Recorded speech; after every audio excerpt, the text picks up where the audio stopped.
Sortie aussi pour les journées du patrimoine, ce sera ce week-end. Le musée Médard à Lunel propose spectacles et animations autour de son exposition sur le sel. L'occasion aussi de découvrir cet endroit peu connu. C'est notre coup de cœur signé Anne-Sophie Mandroux et Enrique Garibaldi.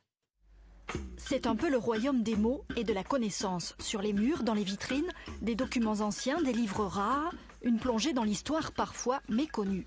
Ici, l'expo du moment raconte comment pendant 5 siècles, Lunel a été au centre du commerce du sel.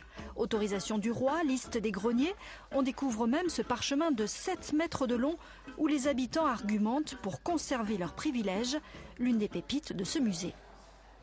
Nous conservons les archives depuis le Moyen-Âge, donc nous avons des documents vraiment exceptionnels d'un point de vue historique pour la ville.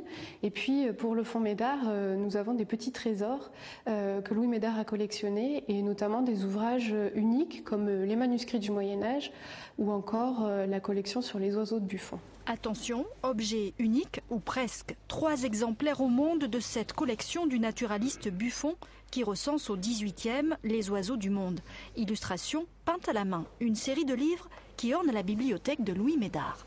Mais qui était donc Louis Médard? Eh bien en fait un riche marchand de tissus du XIXe siècle qui a légué près de 5000 ouvrages d'exception à sa ville natale, Lunel. Et la soif de ce collectionneur est sans limite. Manuscrits du Moyen-Âge, encyclopédies, romans, mais aussi quelques ouvrages, disons, plus subversifs. Ici, Louis Médard avait caché une partie de sa collection, ce qu'il appelait le petit catalogue. C'était des ouvrages qui avaient été censurés au cours des siècles et qui concernaient la religion, l'amour.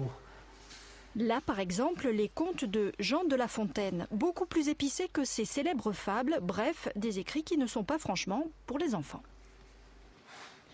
Louis Médard aimait passionnément les livres, à la fois pour ce qu'ils contenaient, les mots et les idées, mais aussi pour l'objet qu'ils représentaient, souvent de véritables petits bijoux. Voilà qui nous emmène au dernier étage, à l'atelier. L'atelier, comme le musée, est entièrement gratuit et ouvert à tous du mercredi au samedi. Calligraphie, enluminure ou papier marbré, comme aujourd'hui, on y apprend en mode ludique toutes les techniques de décoration du livre, effet bluffant garanti. Vraiment, j'ai découvert quelque chose parce que les papiers marbrés, on les voit toujours dans les beaux livres, sont toujours les reliures et tout. Et je pensais que c'était quelque chose qui était très très compliqué à faire. C'est un objet d'art et c'est un objet toujours actuel. C'est pas quelque chose de poussiéreux qu'on trouve au fond d'une bibliothèque, c'est quelque chose qui continue à vivre.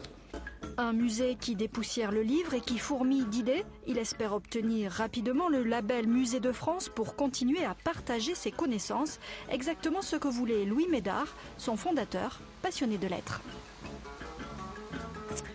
Et merci pour votre fidélité. Le 12-13.